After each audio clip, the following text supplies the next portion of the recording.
दिनै आङो IPL नि सायाव भिडिअ बानायगोन अर्थात इन्डियान प्रिमियार लिग 2019 मायथाइनि IPL आव बयनिख्रुइबो बांसिन रां होनानै बायजानाय टप 5 प्लेयारफोरनि मुंखौ आं नोंथांमोननो बुंनो नागिरदों। नाम्बार 5 आव दङ बेन स्टक्स। बिथाङा गेलेगोन राजस्थान रयेल्सनि जानानै बिथांखौ बायदों 12.5 करोड़आव।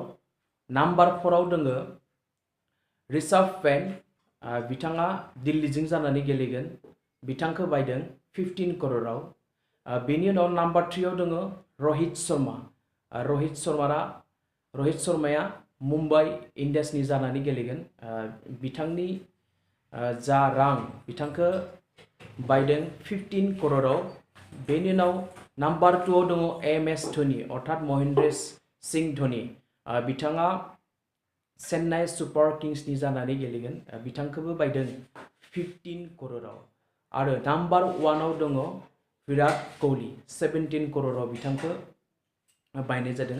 बयनिख्रुइबो हाइस्ट रां होनानै बायदों विराट kohli बिथांखौ जाय दा टेस्ट मैच इंडिया टीमनि टेस्ट मैच आरो वन डे 2020 नि मेन कैप्टेन बिथांखौ बायदों 70 करोड़आव।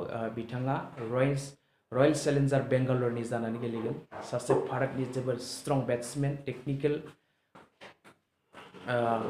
कैप्टेन जोबोर गोरों जोबोर मोनसे मोजां फर्मआव दङ दा बिथाङानो जाबाय 2019 मायथाइनि IPL नि बयनिख्रुइबो दाम गोसासिन प्लेयार 70 करोड़।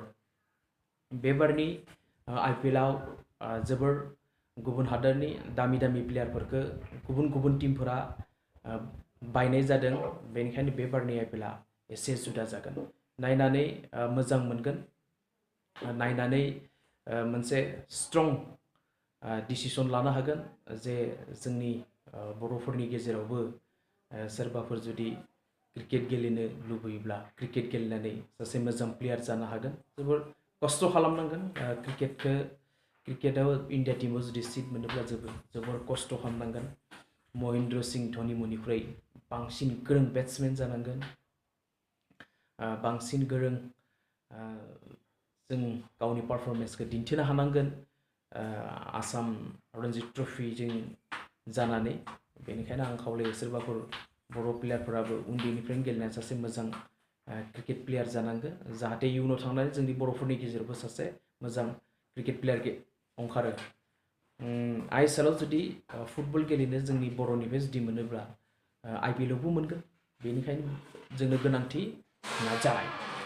आंनि बड'लेण्ड टाइगारखौ सोरबा जुदि साबस्क्राइब खालाम लाइक खालाम कमेन्ट्स खालाम आरो खाथियाव थानाय घन्टा आइकन बेलखौ प्रेस खालामनानै हो। खुलुमबाय।